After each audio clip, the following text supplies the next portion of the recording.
Hello, thanks everybody. That was good. The bio's done, so that's me.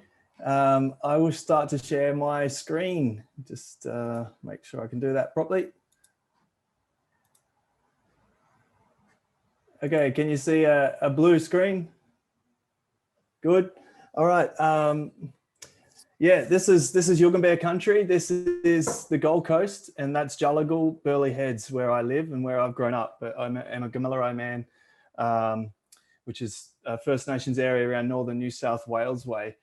I'm going to go through quite a few slides today, so please keep up with me. I'm going to do that deliberately just so it feels a little bit, a little bit rapid. So it may feel that way, and that's on purpose. All right, let's do it. If there's any kind of Venn diagram, which I don't really like, but this is it for my kind of research and practice. The nexus between decolonial studies, design and futures, and particularly mapping futures from that decolonizing perspective. So I'm going to kind of rush through a bunch of slides at the start, and then I'm going to show pictures of my practice. But in order to show pictures of my practice, I want you to kind of have a context so that you don't just look at the pretty pictures. So that's what I'm going to try and do first. I really want to thank actually Anik and Lydia. And, you know, Anik covered so much of the really important theory that is that I grapple with too in my work and write about. And Lydia covered a certain kind of disillusionment that I also have experienced over the last decade or 15 years in my progression through my professional career. So some real resonance there.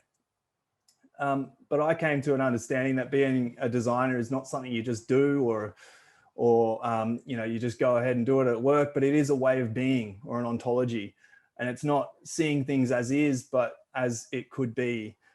And so this prefigurative thought that we all do anyway, whether we are capital D designers or not, becomes a practice. And so it becomes pretty damn powerful. And I've really come to realize it's never finished. It's always in a process. And the modern version of design came from somewhere. It came from modernity. And modernity was not a neutral term, but like we've been told it was. It wasn't just modernism either. It wasn't just to do with aesthetics in design, which is what most of us may have been taught 15 years ago in design school. And we also never got taught how much of a huge price it came with and how much it transformed being human and excluded other ways of being. What it is continual and rapid change for some kind of utopia that is never attainable. And what it does is focus on the creation and neglects destruction. But it is what we are. We can't escape being a part of modernity in some kind of way. So we are a product of modernity. But apparently we've also been told that post-modernity is here now as well.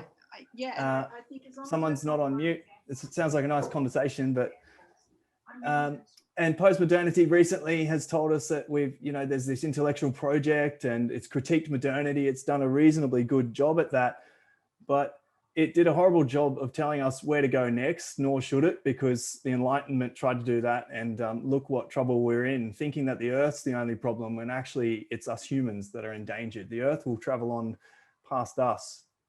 But we live in this time with no common direction. We're directionless and we're designing knowing this as well. So decolonizing design has come as a result of that kind of that history of critique out of post-modernity and post-coloniality, but decolonizing design, as Anik so eloquently put, also came from a different history as well, from a global south. And decolonizing design is about a greater depth of conversations, not confined to Anglo-European one world systems, different histories, and giving space to underrepresented and people absent in design academies and professional practice, questioning colonial power, modern technologies and techniques, questioning neoliberalism, short-term thinking. I told you I was going to go through these bits quick. And decolonizing design is then to design other ways, ontologically designing other ways of being in the world, which is a pretty tall order. And so decolonizing design is not supposed to be some movement, but it is supposed to be about questioning everything and starting from some new space and chipping away with some kind of urgent patience towards a different world. Thinking beyond current geopolitics, borders and nation states and striated cities towards a future that is a fragmented and pluriversal world. A future that's full of at least these three moments of a decolonizing moment, a climate moment, and a techno-colonizing moment over the next few decades. And so a lot of my work, once I came to realize those sorts of things, was about how do I map these out with people together. I was sick by that point of just designing stuff, and I stepped back and wanted to understand, how do I even design a question, a brief, in order to consider even bringing anything into existence or actually eliminate things. And so a lot of my work now is helping people grapple with what kind of worldviews are they starting from, and inside those worldviews, what spectrum are they on between techno-determinist and technophobic lenses, and what systems are they then pointing that worldview at in their considering bringing something into existence? Are they speaking about health, movement, conflict, politics, food and water? What are they actually trying to speculate? What design vision are they trying to bring into existence based on those worldviews? And we know that there's all these ways that we can describe this, and all sorts of industries out there, even risk indexing in insurance industries that do this in their own ways, but often don't grapple with the worldviews that they're coming from. And what they do a lot is they map ideas. That's what great design thinking does, right? It maps out ideas, but it does it from a modernist perspective for the most part, because when it draws together information design and helps people think about that, it does it assuming there's a neutrality, that they can celebrate the technique as fetish over aesthetics, be overly reductive and silent, neglect time and change, and all sorts of other things. So a lot of my work over the last decade has been trying to avoid these traps. And I don't want to go into this diagram much, but this explains a lot of those traps. That basically what happens in mapping out ideas in a modern world is that they become more mobile the more immutable they are, the more fixed and stuck they are as a rational typology, the more they mobilize and universalize. And so, all of my work is trying to reverse that triangle wherever I can. All right, so my practice, because I didn't want to go into theory too much, I just wanted to cover that a little bit. I'm the founder and director of Relative Creative, as was discussed. And for the rest of the slides, really, I'm just going to whip through a bunch of case studies of my work and see where we end up at the other side. And we're a really interdisciplinary practice that covers what might seem like quite simple communication design or placemaking or something like that. But embedded in that is this kind of decolonial thinking that I've been talking to you about so far. So if I don't mention it enough as I go through these slides, just know that it is in the project somewhere.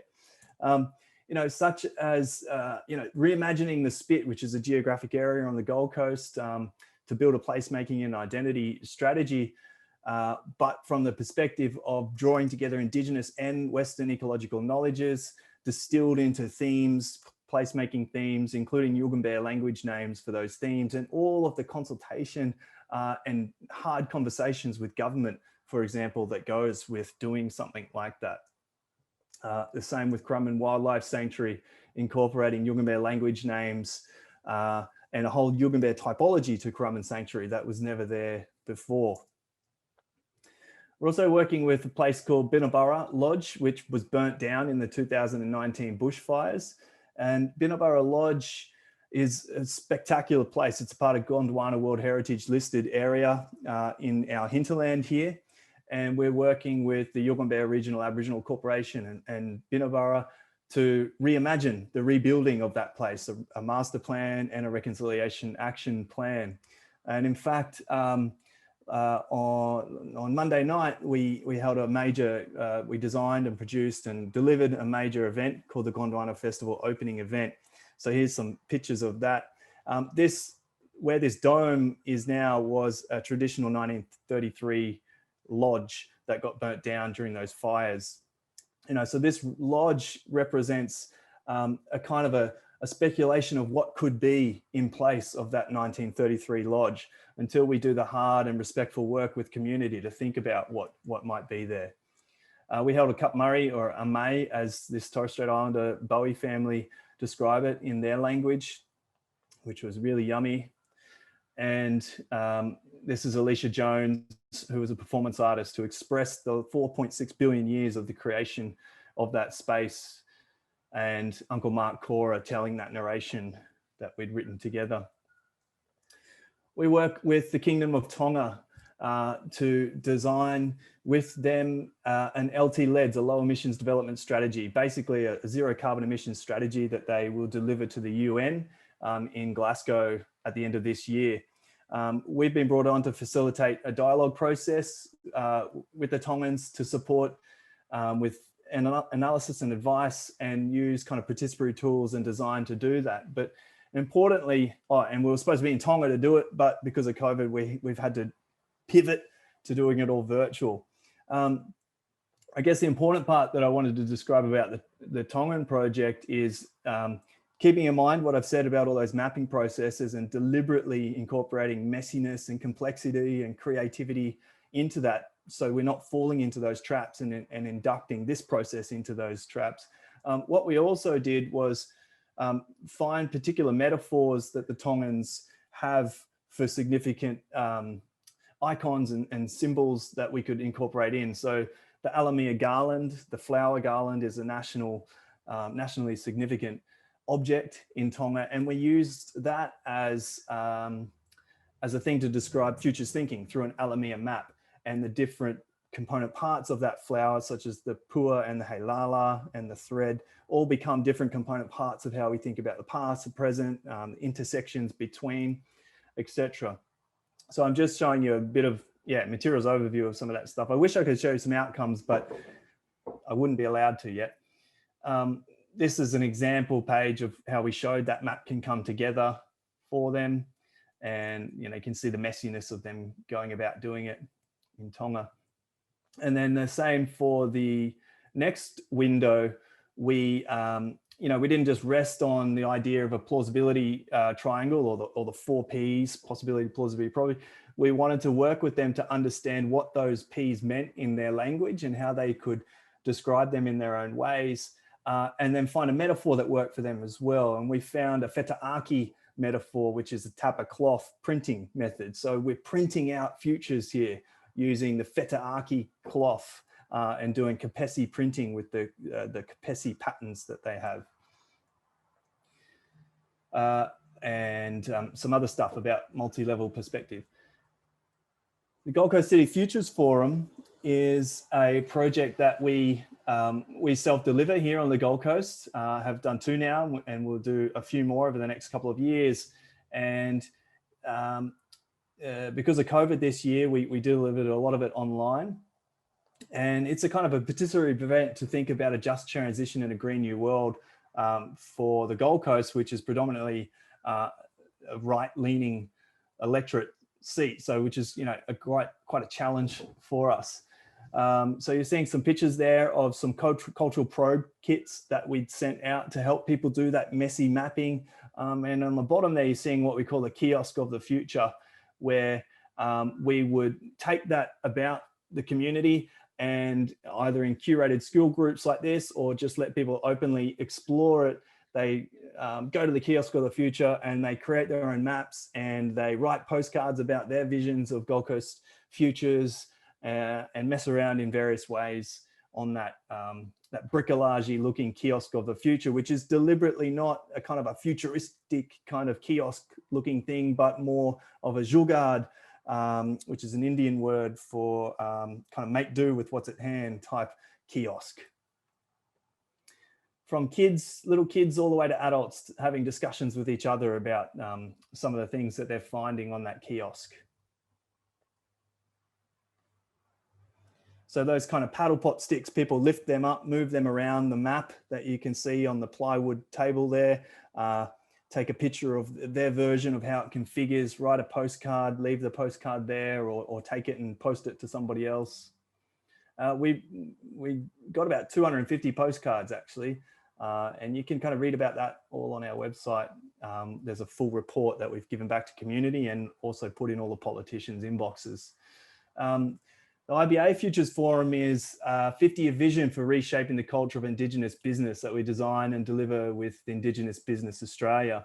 And so you're seeing there kind of a week-long camp out doing mapping and futures thinking and yarning and visual pattern thinking, all coalescing under the rubric of this is, I guess, this is the design process here, where we started with listening and yarning and tracking and telling stories and reflecting and making, and finally coming up with some action points. That's the development of that process as we go forward. So it looks like this still, people doing all kinds of interesting things. And we end up with 8 maps at the end of that week that describe radically different Indigenous business models, decolonizing Indigenous business models, and 50-year visions for reshaping the culture of Indigenous business. But importantly, what we do with these projects then is give back that information. So scan in the map, turn it into a digitized artifact that people can zoom in and read in, and deliberately leave exactly where people have placed the words, on what angle, with what scribbles and scribes along the way, where they are, so that we can read into those visual patterns as much as anything else as well.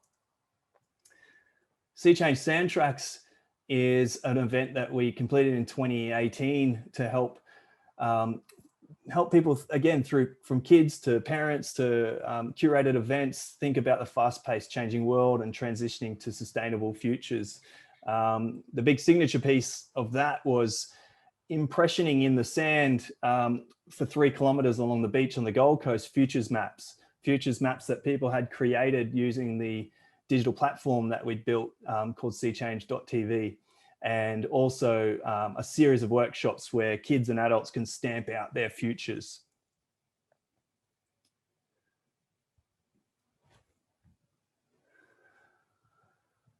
Yeah, so a lot of engineering into adapting that agricultural roller into a futures map that just gets washed away as the tide comes up high over the top of that and washes it away. So, there's all kinds of codes and theories going on in that I've written about, not least the fact that the ephemeral nature of mapping. People wanted to, walk along and read these maps, yet they couldn't read them because they were a little bit messy and juxtaposed. But then also, if they were there when the tide was too high, they were gone. And so that unsettling feeling of not being able to read maps is one of the deliberate mechanisms. We're helping reimagine James Cook Museum. Funnily enough, the name James Cook, that's where the anchor is and the cannon from his boat that turned up and got stuck in 1770 in Cooktown. And he was helped by the Gugu people up there, the Bama, to not die for 42 days. And really that story is not told at all very well. And so we'll be recoding James Cook Museum. It'll be called Cooktown Museum for a start. And that's as a result of a lot of deep yarning and thinking with community, Bama community up there, that can then translate into a museum identity and strategy and typologies and themes. Not least things like this, where we do those yarns, but then we work, we add in visual pattern thinking into those yarns that elicit and evoke kind of deeper level systems, deeper meanings. So we ask people to yarn pictures on cards, put them down in the middle of the circle, and then we look at the kind of the relational pattern that emerges as a result of all of our thinking, and we read into that as valid knowledge production as much as anything else that we might be talking about. And in this instance, something really powerful did show up that they believed was, the journey from 2 Western world views, and this card that I've got a circle on being right there in the middle of the Endeavour River.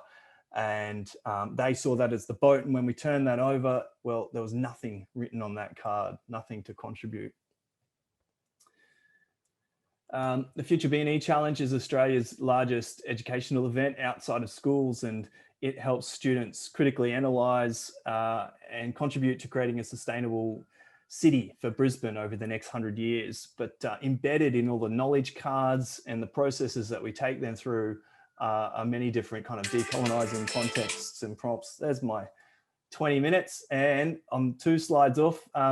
Many of you might have been a part of ServDes, and hopefully you interacted with the ServDes patterning place that we created using Miro, which is an interesting way for me to